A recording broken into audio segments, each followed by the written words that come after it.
Adishima meme mu nyina adwo emma kwaba ebraso se anwumre nsema ya boaboa no se kase wo UTV so ship house abeka junction enkran no ye de ni nyina esom ye mamo afinsiapa emam akwaba asida ekode ya madras with chocolate drink de ohia enso hie bronyen eno a ene di edi afi special ice enso pani enso ekoyi papa ye de sum ya hoho na ye de abomodian so edi bronya no ansa na special drinks so edwa so a eno so edi ye anomne sonko a ye de eko ewo afi emo yenhwe ensema wo ba bete ewo kase mu ebie wo chiema o se COVID-19 cases amane homene so enti Ghana Medical Association edi afutuo emma omanfo se ahweye enewom ebra ye babedi bronye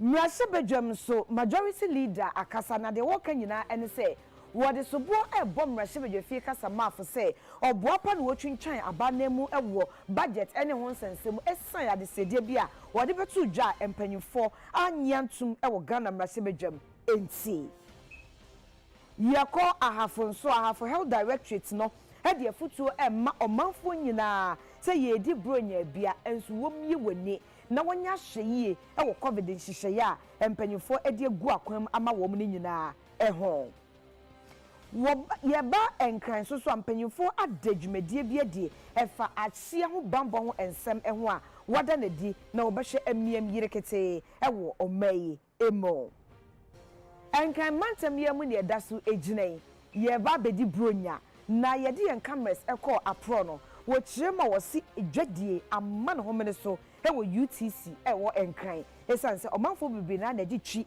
ene teda wani abre na chese wo mo ekwa akototo bronya eniema na bronya yemu nso asante mantemu omanfo nwachi wo maachi de woni ho edia traffic wo maka esanse nipa buso ama chese ahye no enkompo ena kampese aba wei ene ensem ahorobi yatena sie ye de bema mo se kase afa yen ya de kase ebremu eyeme obahima Afia Asiedu nti yentie ensem no enchiremu yako Ghana emrashebedwema emrashebedwafie kasa mafo wakasa achese ensem bebre na amema no homne so na enum no ena majority leader honorable Osiechi Mensabunso eba bekase se wo hwede ekoso na nsen e wo Ghana mrashebedwam ene mentem ho ase de ekoso nyina ya ode sobo ebo panyina oye kasa mafo e wo Ghana mrashebedwam esan adisede bia ode beto Ghana mrashebedwafo na wo hwekwan se ne nsa beka ekowi ase ne nsa anka enti. The day when this budget came to be presented, you were in the chamber, right? And we all saw that after the finance minister had walked in, we had to be at the speaker's office for close to 1 hour. We were not coming out. Why weren't we coming out? We were not coming out because we had a speaker who told the finance minister that because he had not given Parliament an amount of 1.72 billion that he, the speaker, has requested the finance minister to give to Parliament, he, the speaker, was going to ensure that his budget was rejected. That is what happened that day. And he threatened him that this budget is going to be rejected by Parliament. And even said to him that he doesn't want to remind him of what his own father did to President Hillary Liman. That was the speaker. So all that is playing out, is it to satisfy what the speaker indicated at the very beginning of the presentation of the budget, that this budget, you made sure the budget was rejected? Is that the case? The people of this country ought to know the mindset of this speaker with respect to his budget. So all this playing out, really, and that is why he sits and elects to leave the chamber to create problems. Distinguished colleagues, I told you that some clergymen, the cream of Christendom in the country, have met me. I'm not going to speak for any long time, but these people of this country should know what is leading all of us into this crisis. It really affects the image of the Republic. But here in Ghana, we're talking about a Parliamentary, right? But when you step out there, it's Ghana's democracy that's being called into question, right? Now, for this year, we have had delegations come from Uganda, from Kenya, from South Africa, from Tanzania, to learn from us. When it happened on 7th January, people thought that it was a mere aberration. It's happened the second time, it happened the third time. Which country is now going to come to Ghana to learn about the exchange of fisticuffs in Parliament? And I heard that day a colleague member of Parliament beckon his own colleague,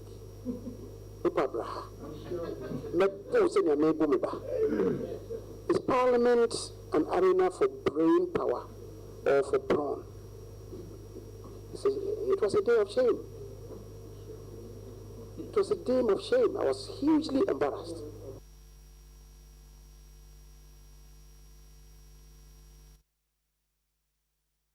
I was for yet work as a bono so Caritas Ghana one any international organization for migration and Afia Ghana Immigration Service in the European Union account boom ejujumade bi a watu din SBS action program aba but I da kuma so nyina ne se obeboa ama ya hye so no eho bambo etumi ejina brane pa.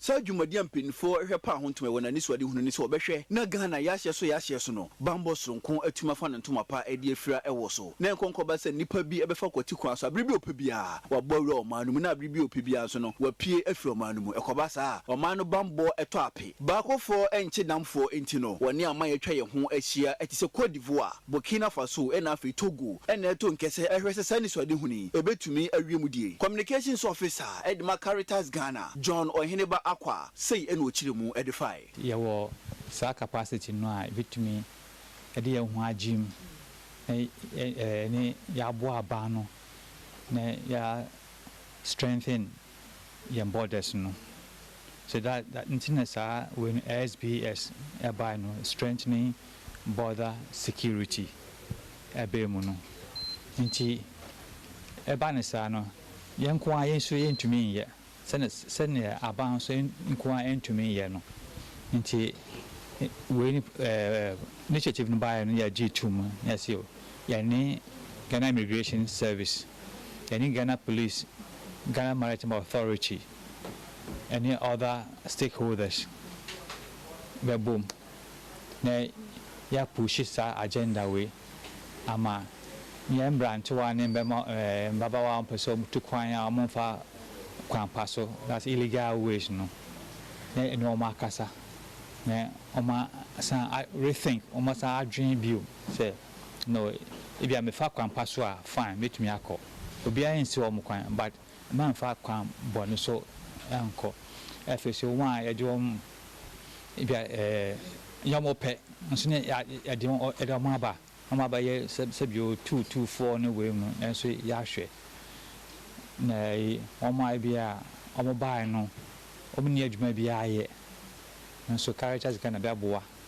ma bia omo nya omo sa no adwuma obi also ba na fe na adwe no ebi na boom because we expect to say omo sa repatriate no nti ye from say returnees no ne enso ya pe kwan bia e bitumi dia aboa omo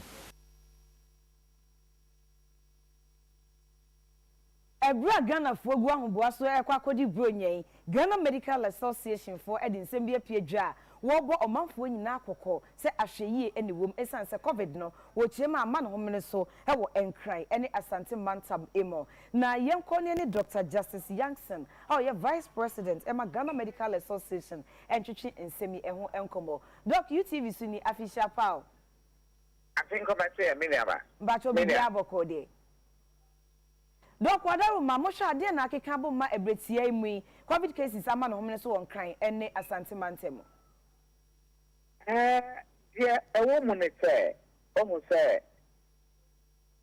Oshe Ghana, Akyere say, Sikiabra COVID by Greater Accra region, and then Ashanti, and now Greater Ashanti, a honor, Akyere say, cases, no, the cats here, a war, lockdown, name your my all the time, no, say, Akyere said, 2 regions in the bulk of the cases were. Okay. Greater Accra leading, followed by Ashanti. We share even statistics. One more you see, all the while, no, it is not strange. It's a walk. Now, we are ama COVID as a figure in the movie. The fact is the new variant now a friend of Omicron. Now it's in our community as a country. The sequence now our community, the community the one. You would see airport, our airport to her. If you are on airban and a very important cases. And I award the Nipana at say the important communities there work or mining mono. Also, Nipano own to quite and now on Manani and now outside of the country. Almost no, Yaya Tete who say Omicron, it be a war, in terms of former testing positive for COVID. And see, and no, I won't say at this point, generally speaking, LED the drive in terms of the spread, and this is where we are now. But Autwumwaa, it is all because at this point, most of us within the country have actually decided and protocols in the industry. Either say a bro, say any that home, say it, and it mean to me, and cast what they at this point, the key court. But in terms of adherence to the protocols, and it in I get to say, and this a pen and really at the same court. So this is what is happening. At picture, that's why you Akoban is hard because Omicron, extra this fact, it is highly transmissible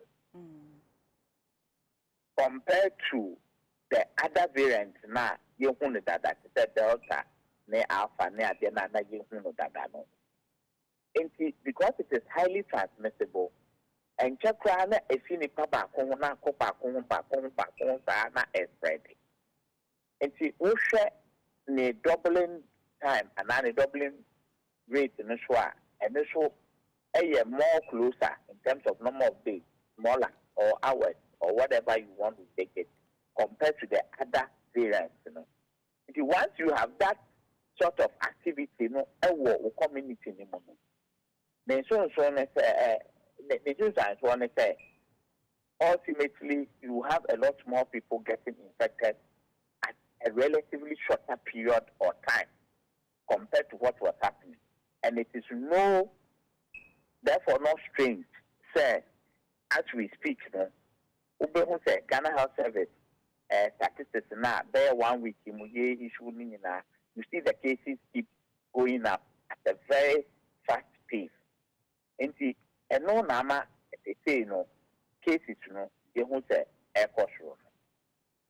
Doc, Yanyan say, and Koda, woman, yen fear a dunum. Ye be wo COVID impanian be ye pese hu se de din kan no e no kre na ye no kra e breben so e na mo sha se me pese me di betu ja officially Ghana Health Service and fan to ja. Okay, but the woman nyina ne say e wiase nyina no the whole idea ne say bebo obia ho ban. Okay, kai said that no answer COVID beba no when we talk about vaccination ube who say enkola ye do usually child welfare clinic I almost way near day enti oko ye wo fofra ye bebo bi ta kwesi ubedi that is a bushomen ho na fi emu twetwen ne ade periodically ye see ye dia polio vaccination na ye the staff on nam ko enti the principle say enkola be to me enya vaccination ne there and I bomb panel ne there e bibia yenim dadaada sɛ yɛtumi bɔ nkɔla na mmom vaccine biara no ansa yɛde bɛma obi no sɛ woyɛ akɔla o sɛ woyɛ opanin o na enough evidence check has been done trials what we call the trials they have done it up to a point yɛtumi ka sɛ eduro wei no wotumi de ma ebia mpanimfoɔ anaa nkɔla anaasɛ certain age group ebia ntumi mfa ma apemfoɔ ne adeɛ that is the standard thing and the same thing na yɛyɛ for vaccines no na wonim sɛ vaccines yi started because of the pandemic the emergency nature na yɛwɔ mu no most of the drug companies now motumi yɛ vaccines initially got what we call the emergency use authorization and most of the data ne trials no maya at the time no na mpanyinfoɔ mu nti wobɛkae a yɛstarte vaccines no na wɔn a adult 18 above sɛ ne nipa na yɛma wɔn vaccine wɔ ɔman yi mu ɛna ɛnkyɛ bi abɛyɛ dapɛn kakra bi bosomi bi abɛsi akyi no Ghana Health Service ɛde bɛtu dwa say no at ɔman no wɔn a ɛdi 15 years ɛkɔ nti 15 16 17 yɛde wɔn nyinaa ɛbɛka ho ɛsan sɛ Pfizer vaccine na yɛnya bi wɔ ɔman no mu no na it has been approved for use in people 15 years and above. Now, woko amanone a otumi sɛ Pfizer, for example, to take crap, it has come in terms of use, in authorized for people below even 15 years. But at the appropriate time, the Food and Drug Authority organ, and the year almost so no mama approval say, oh, Ghana Hano. Vaccine way, over to me use it for people below a certain age. Okay. Like I'm saying, when that is completed, the official announcement, to the best of my knowledge, will come through the Ministry of Health and the Ghana Health Service, stating which age groups now, you bet me at the amount more outside of the 15 now, they say, okay. And see, Sana, and she said, no, but a banner, ma ubia, Sebio, and Mohun, it and him would have been done properly. Except that age group at the moment a safe and not make that principles and maybe in some collaborate me won't but answer at the wall it been making sure say and she sharing and I this conclusion say that age group way that at this point the data, the evidence, the science we are seeing in Asia to support the says vaccine between the amount. Yo. And a doc that say, and you may any uncheche muni wadaje, Dr. Justice Youngson or your Vice President, Emma Ghana Medical Association, or no, and I any teaching COVID and home and come way.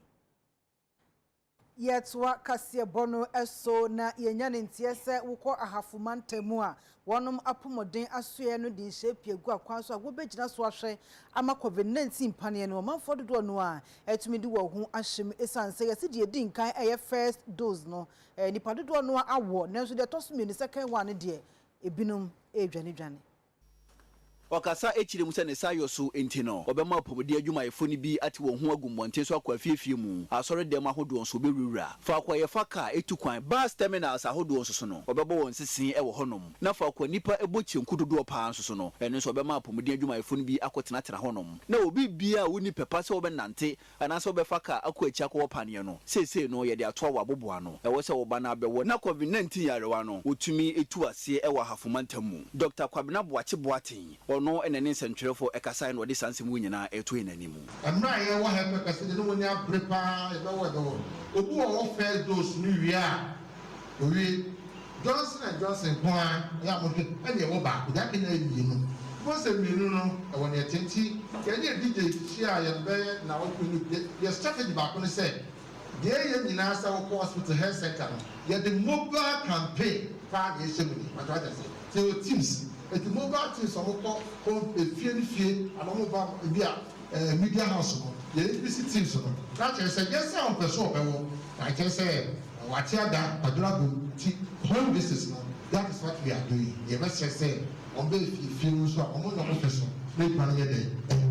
Dr. Saka Sachiri mu biem sɛ na nkɔ telephone number bi a sɛ obi ɛwɔ adwenkyerɛ nsɛm kae anase nsusue bi ɛfa COVID-19 yarewa no ho a ɔfrɛ line no ɛnhyɛ da nyɛ adwuma papa nti sɛ wofrɛ na sɛ wo nsa anka wo mu a ɛno nkyerɛ sɛ mpane no wagyae wo kɔ yaresabea bi a ɛbɛn wo na kɔwɔ pane no na sɛ asɛmbisa bi a na sɛ nsɛm kae bia nso a wokɔ a na wode ato mpanyinfoɔ anim ɛwɔ saa yaresabea hɔ mercy for number committees or number muni mi nyinaa ɛhɔ kora ɛti na yɛka sɛ wonya problem report the nearest one.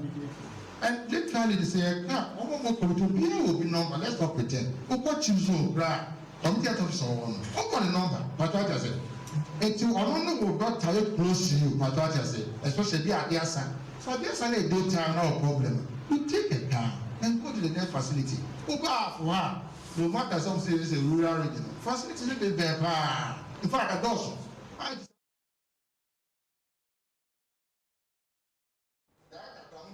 Yadikasie eko ahmejie madarma eva sisia.